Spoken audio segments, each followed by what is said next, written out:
All right, today we're going to talk on page 368, chapter 19, the property management. Property management is a license required activity. It's one of the activities that we can do in the state of Indiana because we work under what's called a unified license, meaning we can do commercial, residential, property management, leasing, all of that. So we have the ability to do property management. It is a specialized field. It doesn't necessarily, because you've got a real estate license and can broker, doesn't necessarily mean that you're going to be a good property manager. You have the license for it, but there is a specialized set of skills that are required to be a property manager. It is a very fast-growing area of the real estate. We'll talk about different types of property management and all that. We spoke yesterday about leases. Today, property management is the practical application of leasing, all right? So we're going to talk about different types of a property management agreement, the responsibilities of a manager. We're going to talk about some of the federal laws and some of the risk procedures to limit risk for your clients. All right, so as a property manager, you have three responsibilities. There are 3 bullet points right there on page 368. Achieve the objectives of your owner, generate income, and preserve the asset. Which one of those 3 do you think are the most important for the property manager to consider? Generate income, achieve the goals of your client, or preserve the asset. Now, before you answer, it's not the one you probably think it is. Most people always say, which one's the most important? Generating income. Oh, very good, very good. Preserving the asset from disrepair is the property manager's single biggest goal. And let me tell you why. A lot of people think generating income. That's not always true. There are times when a unit may be scheduled to be down. It's called turnover. Got to put new carpet in, got to paint it, get it ready for the new. So it's not generating income. But you most certainly don't want it to fall into disrepair at any time. So hint, hint, said it a couple different times, preserving the asset is the single most important activity that a property manager can or does. Now, when it comes to property management, let's jump way over onto the next page. There are a whole bunch of new opportunities that property management come over. When we talk about property management, most people seem to think, I'm going to manage someone's single-family home, right? There are actually a number of different types of opportunities that property managers have. One of the biggest ones that's coming on board right now is the HOA manager. HOAs are people are getting tired of governing themselves. They don't have time, they got jobs, they got kids, so they are turning them over to property management companies. My HOA, we were self-governed for a number of years, and there was a police officer that was the president of my HOA. And we'll get into this later. But one of the guys in the back had started erecting an above-ground pool. That violated our HOA laws. Rather than walking back there, if it would have been me or you guys would have probably, I'd have walked back to the guy's door, knocked on his door and said, hey, look, what you're doing you can't do. I need you to stop. I'd have done it the friendly way. This cop actually hired an attorney who wrote this guy a letter and said, cease and desist, or you're going to be in violation, and yada, yada, yada, and called this guy out, kind of. So the guy starts taking down the pool. About 3 days later, on the front lawn of this police officer's house, somebody, we're not sure who, somebody had taken weed killer and sprayed a big explicative across his front yard on this guy's lawn. The next day, we hired a professional company to manage the property. All right? So we're not sure who it was. The cop's still not sure, but that was the day that we called a professional management and said, okay, do that. Senior housing. Senior housing has now become very big for property managers. Mobile home parks. I know a guy that owns about 6,000 mobile homes, and he manages all of the parks, the mobile home parks. Resort housing has become very big, and vacation housing. There are companies in Florida that make hundreds of thousands of dollars a year, and all they do is rent out someone's home for a week, and they coordinate who's going to be there and when they come in. So vacation housing. On the top of page 370 is this thing called asset management. These are the guys you want to get in touch with, okay? When we talk about bank-owned homes, and I say, well, banks hire agents to list their properties, banks don't get involved in the property management per se. They have a company that they hire to do all the bank work. Remember, I told you banks only assess risk. That's what they do. They can't manage property. So they hire what's called asset managers. So when you guys, or if you guys want to get into the BPO process, and we talked about broker's price opinion, or listing bank-owned homes, you will seek out asset managers. Bank One does not manage properties.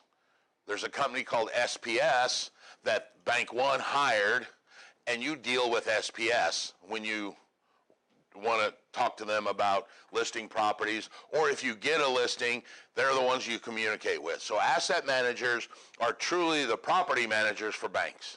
That's what they're called, asset managers. Corporate property rentals, Lily's, for example. Lily's has a number of apartments throughout the Indianapolis area that they routinely just switch people in and out, because they come in from Ireland, they come in from England, they come in from Japan, they come in from South America, and one week you might have a guy that's a sales rep for Ireland there, and the next week it's someone else. But the whole time, Lily is making the payment, and they've got a company that manages their properties for them. It's called corporate property management. And then there are leasing agents that work for apartment complexes or third-party people. We'll talk about leasing. We talked about leases yesterday. We'll talk about leasing today, the process. There are, once again, many professional associations. There is no quiz, the test question that's going to ask you, name 3 professional associations. So you don't really need to memorize every one of those. The one you want to keep in mind is the one called BOMA, the Building Operators and Managers Association, because they have a great golf outing. If you ever get a chance to go to a BOMA golf outing, go to a BOMA. They're the gold standard for property management. Where are they located at? BOMA? I don't know. They've got a corporate office somewhere. They have regional offices, and you actually can get letters behind your name, certified property manager. BOMA maybe in South Carolina. If you're going into property management, once again, it is a specialized skill. There are further education that you can go and get, and you can get letters behind your name if you want to get into that. There's, like I said, there's one called a CPM, a Certified Property Manager. If that's truly where you want to make your mark, and I would suggest that you go out and seek out these kind of specialized organizations, because when someone comes into town and they want to hire a big hitter property manager, these are the guys they're going to be starting to look for first, because they have proven through education and testing that they know what they're doing for property management. And brokering is a different set of skills, okay? As an agent, Realtors work under a listing agreement, right? They work under a listing agreement. That listing agreement is what confers the agency from between the seller and the realtor. A property manager works under what's called a management agreement. A management agreement. It's basically the same concept. It still confers power to him. It explains where the property is, what's his responsibilities, what reports does he need to generate. The only difference is, remember the agency chapter? What agency does a property manager have? For the gold star of the day, well, you would work under a managing broker, but that managing broker is the agent. So if you worked for me, it would be my managing. You would have to have a dual broker's license. Listen to Chavez. See, when you take a day off, you get to study.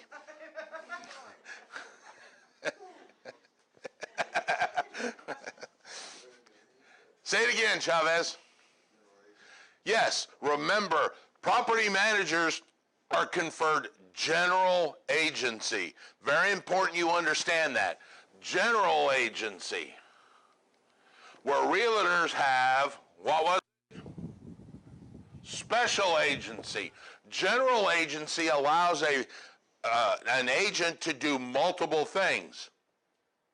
So the property manager may enter into a land contract, they may screen tenants, they may do the banking, they may hire and fire maintenance men, multiple things. Whereas a realtor has special agency, which allows you to do one thing. I market the property for sale. I can't contract to have the lawn mowed because I wasn't conferred that type of agency. Property managers are. All right? And a managing broker can have multiple agencies. So with my buyer client, I've got special agency. But with this client over here, I manage his properties. I got general agency with him. Okay?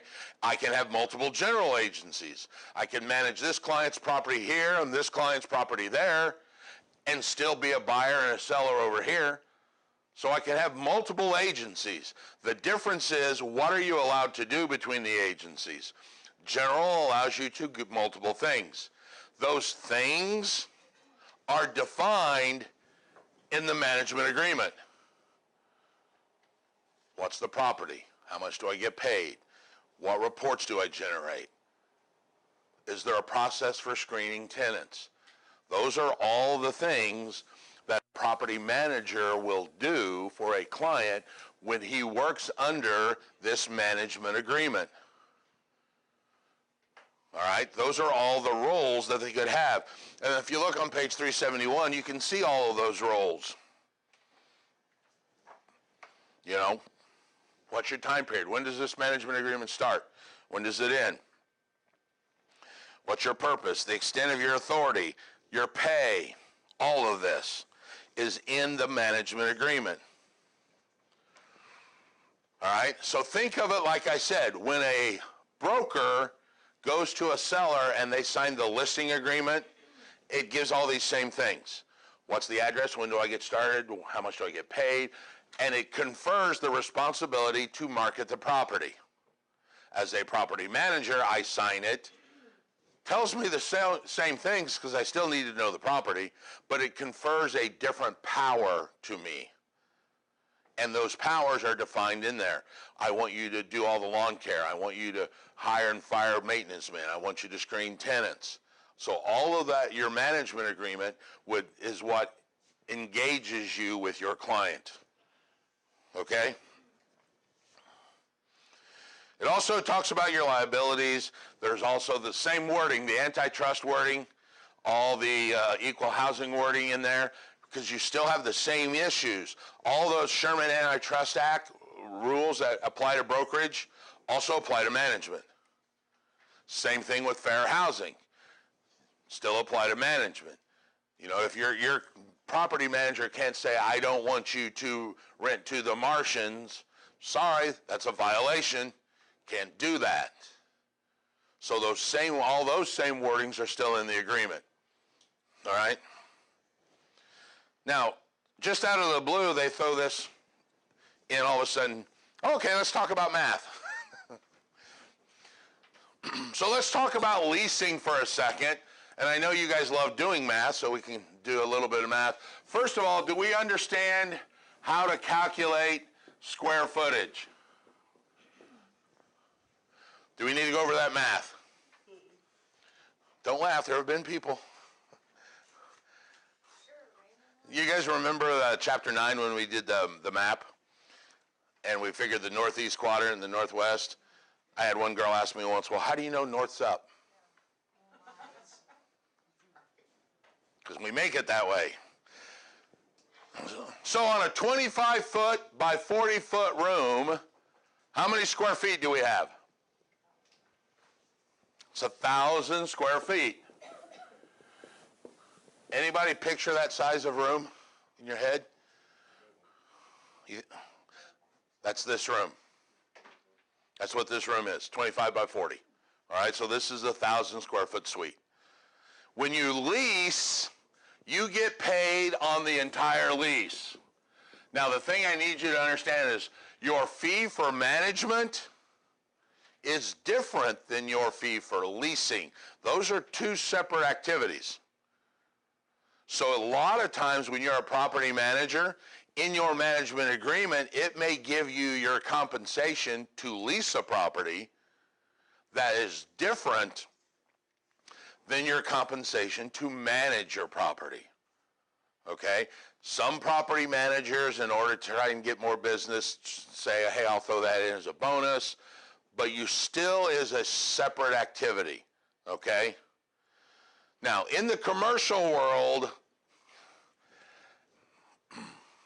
Michael, you picked the wrong chapter because this is a tough one because it just skips around all of a sudden.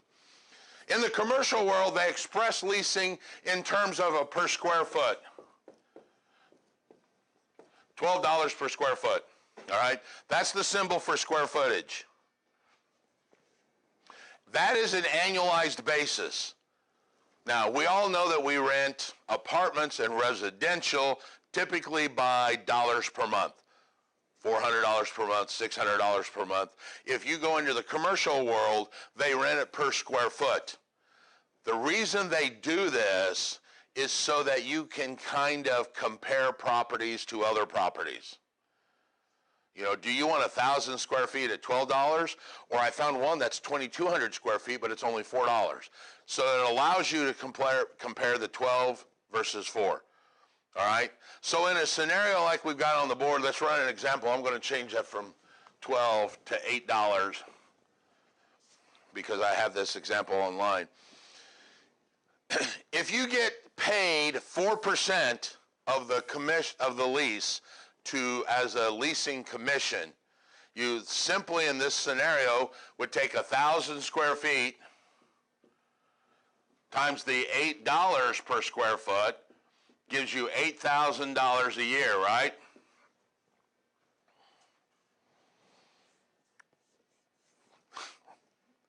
Shh. People are sleeping. Don't wake them up. Yes. But I signed a 5-year lease.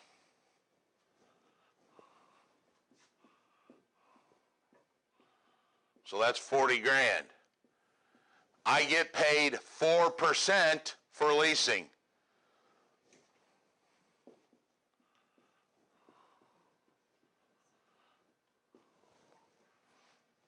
$1,600 would be my commission. There's at least one math problem on the exam that way. All right? So let's take it back a second. I'm going to tell you, I'm in a 1,000 square foot suite. You guys already know that. I pay $850 a month in rent. How much is my rental rate per square foot? Go. I pay $850 a month. I have 1,000 square feet. What is my rental rate per month?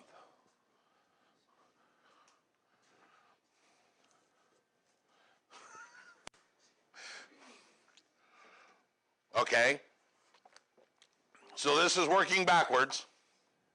What's the first thing I need to realize? This is all an annualized number. This is going to be one of the math tricks they hit you with. You need an annualized rental rate. I told you I pay $850 a month. So multiply 850 times 12. What do you get, like 20,100, 20,400? 10,200. Same thing. 10,200. Is that right? I'm overpaying. No. So that's $10,200 a year. How many square feet? 1,000 square feet. So my rental rate is, hopefully I can do that math, $10.20 a square foot. Now I know how much I'm paying, so if somebody comes to me and says, hey Raymond, I've got a rental suite over here, I can rent to you for $8.50 a square foot. Oh, well, that's a better deal. I'm paying $10.20 over here, paying $8.50 there. That allows them in the commercial world to normalize by doing the square footage. Got it?